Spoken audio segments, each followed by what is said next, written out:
Mga mahal kong kababayan, mga mahal kong Bangsamoro, hindi ako traidor sa Pilipinas na sinasabi ng maraming kasama naming senador. Maraming mga kababayan nating matalino daw ang nagsasabi na traidor daw kami. Sino kaya sa amin ng traidor? Billahi minasyaitanir rajim. Bismillahirrahmanirrahim. Alhamdulillah Rabbil Alamin. Bismillahi wassalatu wassalamu Allah Rasulillahi. Assalamualaikum warahmatullahi wabarakatuh. Bago po ang lahat, isa puso muna natin ng asyhadu an la ilaha illallah, asyhadu anna Muhammadan wa Rasulullah. Mga mahal naming mga bisita, una po sa lahat, siyempre si Manong Chabit. Siyempre po si Ma'am Guanzon. At sa lahat po, kay Brother Mark. Si Brother hindi naman natin bisita. Lalo na si Brother, siya to eh. Gusto ko po naming ipaalam sa inyo na bago po ang lahat, una ang pagiging magkakapatid namin dito ngayon. Bago po yung politika. Ako po yung nagpunta dito. Sa katunayan, hindi ako makapasok. Sapagkat marami pong nagsasabi, una na, yung mga kasama natin sa Senado, na bawal kang pumunta dyan. Sapagkat ikaw ay judge na sa impeachment. Allahu Akbar. Kanina pa po kami dyan sa labas. Kasama ko po si Brother Wally. Katunayan, si Brother Andoy, sinabi ko na sa kanya na sabihin na baka hindi ako makapasok. Pero habang pinanonood ko po kayo, nainggit ako eh. Patawarin niyo ako, pero nainggit ako sa mabuting paraan. Sapagkat ngayon po ang kaarawan ng ating Vice Presidente. Isang bagay po yan na gusto ko rin makabati. Hindi naman pwedeng kayo lang ang bumati. Kaya hayaan niyo po akong makabati sa kanya. Ginang Pangalawang Pangulo, happy birthday po. Maligayang kaarawan. Eid Milad sa amin po. At ang dasal po namin, ang dua namin sa Allah, ay bigyan po kayo ng una, ng lakas ng loob. Magandang pangatawan, magandang kalusugan, at laging patnubayan po kayo ng Allah. Amin. Alam niyo po, dito po sa kalagayan ng ating bansa ngayon, mga kapatid, hindi nila naiintindihan kung bakit ang Bangsamoro ipinaglalaban hanggang ngayon ang kalayaan ng bansang ito. Maraming nagtataka. Sabi nila, bakit tong si Senator Robin Padilla, kung makapagsalita ng soberenya ng Pilipinas, parang hindi aatras. Paano naman akong aatras? Umatras ba ang Bangsamoro? Ang Bangsamoro, kailanman, hindi sumuko. Hindi sumuko sa Espanyol, hindi sumuko sa Amerikano, hindi sumuko sa Hapon, sa kapwa Pilipino pa! Allahu Akbar! Allahu Akbar! Allahu Akbar! Mga kapatid, dapat maintindihan ng mga kababayan natin na walang kahit na sino ang magdidikta sa Bangsamoro, lalong-lalo na sa mga Muslim. Dahil nakasaad sa ating Quran na kailangan ipagtanggol natin ang lupa natin. Kung ano ang atin, ipaglalaban natin. Paano natin isusuko ang soberenya natin sa dayuhan? Napakalaking kalokohan Sinasabi nila, bakit yan si Robin Padilla? Ganito. Pinagbintangan pa ako na ako daw ay obstruction of justice. Allahu Akbar.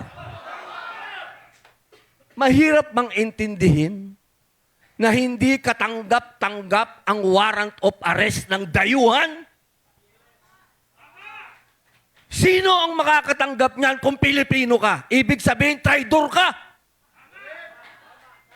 Ilan ang bayani natin na nagbigay ng buhay nila? Ilan ang Bangsamoro na nagbigay ng buhay nila para ipagtanggol ng bansang ito? Tapos ibibigay lang natin ng ganun? No way, Jose.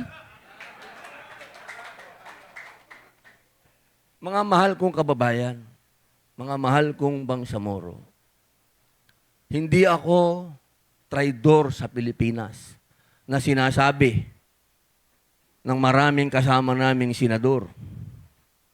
Maraming mga kababayan nating matalino daw ang nagsasabi na traidor daw kami. Sino kaya sa amin ng traidor?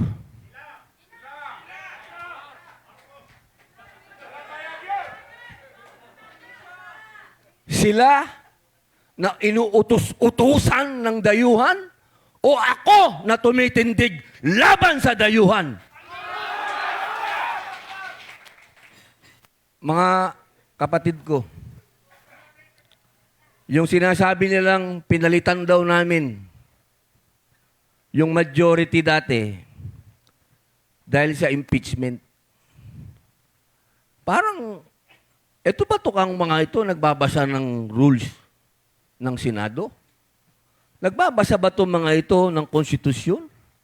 Ang linaw-linaw sa konstitusyon at sa rules ng Senado, kailangan 16, 16 ang boboto laban sa ating Vice President. Kahit anong bilang ang gawin ko, paano sila makaka-16?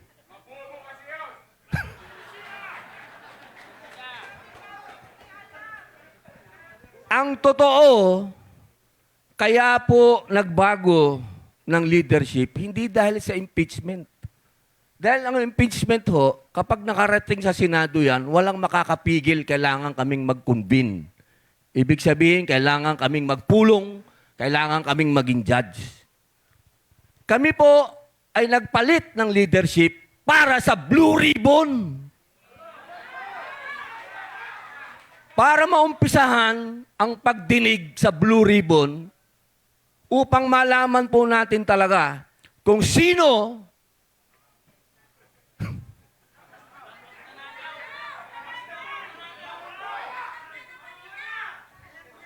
kapag may baha, may buhaya. Yan lamang po yun. Kaya sana, mga mahal kong kababayan at mga kapatid kong Bangsamoro, huwag po kayong maniwala na ginawa po yan ni Senator Alan Peter Cayetano, ginawa naming 13 para sa impeachment. Hindi po. Ginawa po namin yan para malaman ng taong bayan ang tungkol kung sino talaga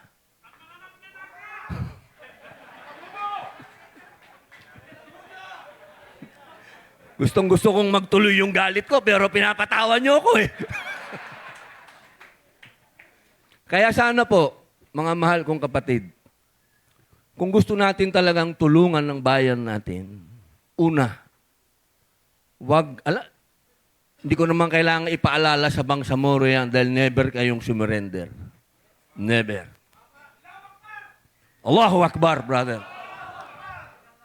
Kailangan natin ipaalala sa ating mga kababayan, huwag niyong hayaang nakawin sa atin ang kalayaan natin.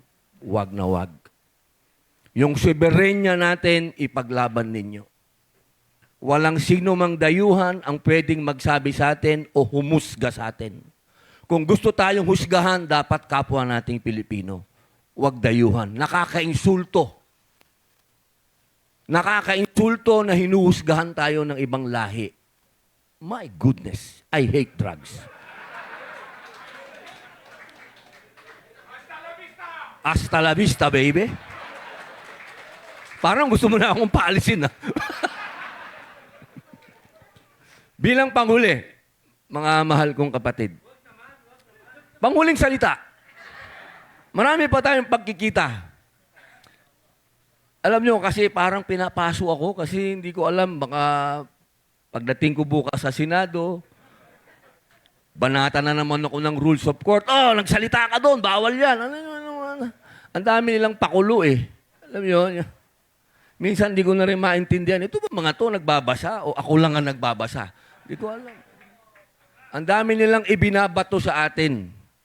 Kapag pinakinggan mo naman yung binabato nila, hindi ko alam. Ano bang katwiran nitong mga taong ito? Minsan wala nang katwiran kung hindi pansariling interes. Tandaan niyo to, mga kapatid ko. Hindi ko kailanman pinangarap maging politiko. Alam yan ng ating mahal na dating Pangulong Rodrigo Roa Duterte. Ako naging senador dahil binoto niyo ko. Hindi ko alam, ba't niyo ako binoto?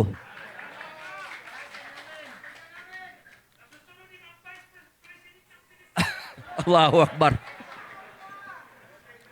Gusto ko lamang pong namnamin yun yung lahat. Wala po akong personal na interes.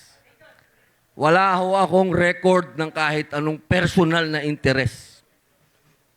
Ang gusto kong maging senador, number 1, si Manong Chavit Singson. Yan ang gusto kong maging senador. Number 2, si Atty. Rowena Guanzon. At siyempre po, marami pang iba. Wala sila dito. Hindi ko na sila babanggitin. Unfair naman. Kung meron po kayong dapat suportahan at tayong isulong talaga, ito pong mga taong ito na walang personal interest. Wala. Ano ba interest nila? Si Manong Chavit, mayaman nito. Walang gagawin ito kundi pagandahin na lang ang Pilipinas. Paayusin ng mga mahihirap. Nagbigay nga ng napakalaking lupa sa Ilocos para sa Muslim.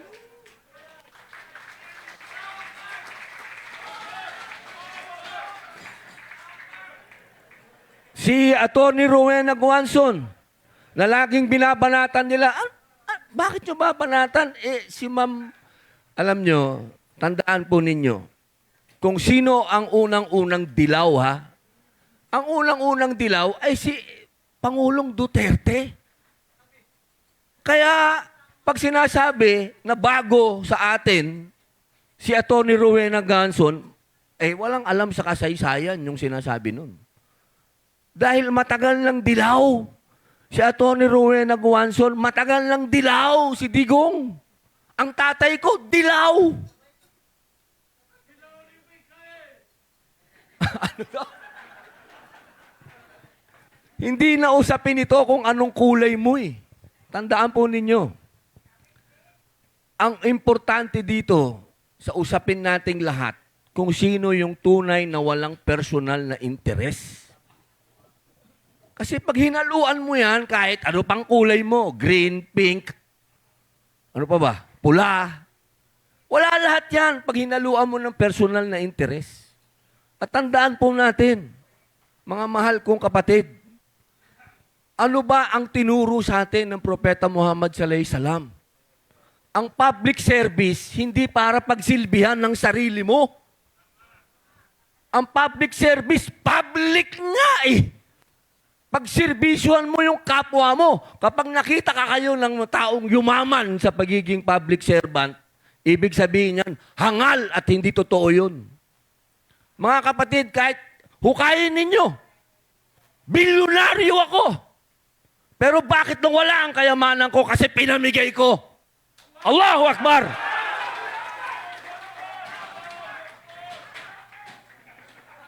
Brother, baka magbayad tayo dyan. Wala tayong ibabayad dyan. Baka sumobra na nga tayo sa oras dito. Yari tayo dito, may bayad. Hindi ko po sinasabi lahat ito para itaas ang bangko ko, mga kapatid. Sinasabi ko lahat ito dahil yan ang natutunan ko sa Islam. Allahu Akbar. Kayo ang nagdala sa akin ng Islam. Alhamdulillah, maraming salamat mga kapatid. Dinala nyo ako sa tamang landas. At hindi ko to makakalimutan na pasasalamat sa inyo.